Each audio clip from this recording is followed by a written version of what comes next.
Hi friends, నేను మీ హఫీజ్. మీరు చూస్తున్నారు తెలుగు టెక్ ట్యూబ్. ఫ్రెండ్స్, ఇవాళ వీడియోలో మన ఇన్ఫినిక్స్ వాళ్ళ హాట్ 40i మొబైల్ని అన్బాక్సింగ్ చేద్దాం. అయితే మనం ఈ హాట్ సిరీస్ గురించి మాట్లాడినట్టయితే వీళ్ళు ఏం చేస్తూ ఉంటారంటే స్టోరేజ్ పరంగా, లేకపోతే డిస్ప్లే అయినా కానివ్వండి, లేకపోతే బ్యాటరీ బ్యాకప్ అయినా ఇవన్నీ ఎక్కువ ఇస్తూ ఉంటారు. ఈసారి కూడా మనకు తక్కువ బడ్జెట్లో, అంటే దాదాపు 8,000 చేంజ్ ప్రైస్ సెగ్మెంట్లోనే 256GB ఇంటర్నల్ స్టోరేజ్, 8GB ర్యామ్ని ప్రొవైడ్ చేశారు. 8GB ర్యామ్ 256GB అనేది మనము పెద్ద బ్రాండ్స్లో గురించి మాట్లాడినట్టయితే 20,000 30,000 పెడితే ఇస్తూ ఉంటారు. దాదాపు 6GB ర్యామ్ ఇస్తుంటారు. కాకపోతే ఈసారి 8GB ఇచ్చారు.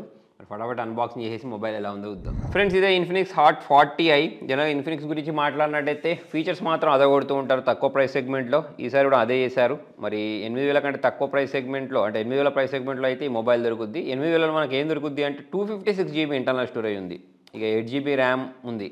అంటే మనకు అప్పట్లో 8GB ర్యామ్ కొనుక్కోవాలంటే ఒక 30-40 వేలు పెట్టాల్సి వచ్చేది. అటువంటిది ఇప్పుడు 8GB ర్యామ్ అనేది 8,000 బడ్జెట్లో దొరుకుతుంది. ప్లస్ 8GB మళ్ళీ మనకు వర్చువల్ ర్యామ్ ఉంది. అంటే మొత్తం 16GB, 90Hz రిఫ్రెష్ రేట్ కలిగిన పంచ్ హోల్ డిస్ప్లేతో పాటు పంచ్ హోల్ చూడాలన్నా కూడా ఫ్లాగ్షిప్లోనే ఉండేది. 32 మెగాపిక్సెల్ సెల్ఫీ కెమెరాని ప్రొవైడ్ చేశారు. సాధారణంగా 32 మెగాపిక్సెల్ కనిపించదు తక్కువ బడ్జెట్లో. ప్లస్ ఇక్కడ మనకు డైనమిక్ ఐలాండ్ లాంటి ఈ డిస్ప్లే ఏదైతే ఉంటుందో అది ఉంటుందని చెప్తున్నారు. మరి బ్యాక్ సైడ్ గురించి మాట్లాడినట్టయితే 50 మెగాపిక్సెల్ బ్యాక్ కెమెరా ఉంది, 5000 mAh battery, 18W fast charger, Unisoc ప్రాసెసర్ని ప్రొవైడ్ చేశారు, T606. మళ్ళీ మనకి ఇక్కడ side mounted finger print sensor ఉంది. సో అన్ని ఫీచర్స్ నాకైతే బాగానే అనిపించాయి 8,000 ప్రైస్ సెగ్మెంట్ ప్రకారం చూసుకున్నట్టయితే. ఒకసారి వాడి డిజైన్ ఎలా ఉంది అదంతా చూస్తే ఇంకొంచెం మనకు క్లారిటీ వస్తుంది. సో మరి దీనికి ఉన్న ఈ స్టిక్కర్ని కూడా మనం ఇట్లా రిమూవ్ చేసేద్దాం. బాక్స్ ఓపెన్ చేసిన వెంటనే వైపే మనకు సేమ్ డీటెయిల్స్తో కూడిన మొబైల్ ఉంది. సైడ్ కొంచెం బాక్స్ లోపల వైపు గురించి మాట్లాడినట్టయితే 18W ఛార్జర్, కేబుల్, సిమ్ ఎజెక్టర్తో పాటు user manual, warranty card, next ఇంకొకటి మనకు ట్రాన్స్పరెంట్ బ్యాక్ కేస్ ఇచ్చారు. సో ఇది మొబైల్. మరి మొబైల్ చుట్టూ ఉన్న ఈ కవర్ని రిమూవ్ చేసేద్దాం. ఇది డిజైన్. ఈ మధ్య అందరూ ఇట్లా ఐఫోన్ లాగా కనిపించే కెమెరా మోడల్ని యూజ్ చేస్తున్నారు, అదే ఇక్కడ కనిపిస్తుంది. సో దీనికి ఉన్న ఈ స్టిక్కర్ని కూడా మనం ఇట్లా రిమూవ్ చేసేద్దాం. నాకైతే బ్యాక్ సైడ్ నుంచి షైనీగా డీసెంట్గానే అనిపించింది. దీంతో పాటు ఒక ట్రాన్స్పరెంట్ బ్యాక్ కేస్ని కూడా ప్రొవైడ్ చేశారు. దీన్ని పెట్టినా సరే మనకు పెద్ద తేడా అయితే ఏమనిపించదు. ఇక్కడ ఇన్ఫినిక్స్ బ్రాండింగ్ ఉంది. నెక్స్ట్ ఇక్కడ కెమెరా బంప్ కనిపిస్తుంది మనకు ఇట్లా పెడితే టేబుల్ మీద, కాకపోతే ఊగట్లేదులేండి. చుట్టూ చూసుకున్నట్టయితే మనకి ఇదే ప్లాస్టిక్ ఫ్రేమ్ని ప్రొవైడ్ చేస్తారు. ప్లాస్టిక్ బిల్డే ఉంటుంది అనుకోండి. Volume rockers, power on button ఉంటుంది. ఇటు సైడ్ మనకు సిమ్ ట్రేని ప్రొవైడ్ చేశారు. ఇన్ఫినిక్స్లో నాకు నచ్చే విషయం ఏంటి అంటే దీనిలో మనకు స్టోరేజ్ని కూడా ఎక్స్పాండ్ చేసుకునే ఆప్షన్ ఇస్తారు. ఇప్పటికే 256GB ఉంది, ఇంకా స్టోరేజ్ కూడా ఎక్స్పాండ్ చేసుకోవచ్చు. Volume rockers, power on button, 3.5mm Jack, noise cancellation అన్నీ ఉన్నాయి. Type-C పోర్ట్ ఉంది.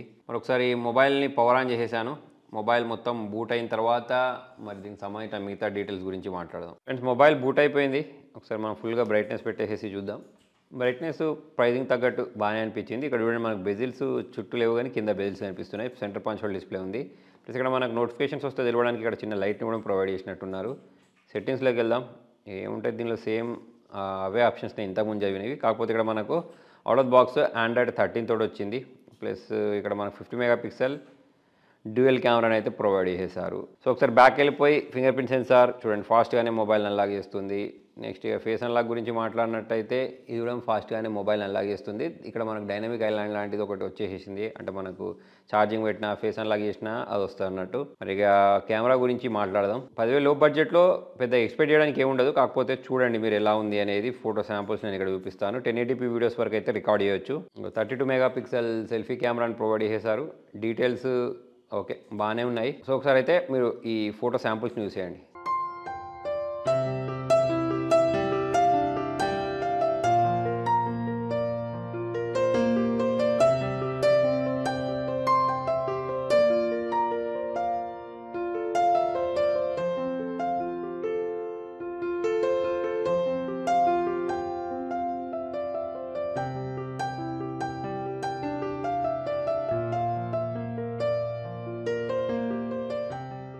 సౌండ్, డిస్ప్లే క్వాలిటీ గురించి మాట్లాడినట్టయితే ఇక్కడ మీరు చూడొచ్చు డిస్ప్లే క్వాలిటీ బాగానే ఉంది. కాకపోతే సౌండ్ మాత్రం చాలా లౌడ్గా అనిపించింది నాకు.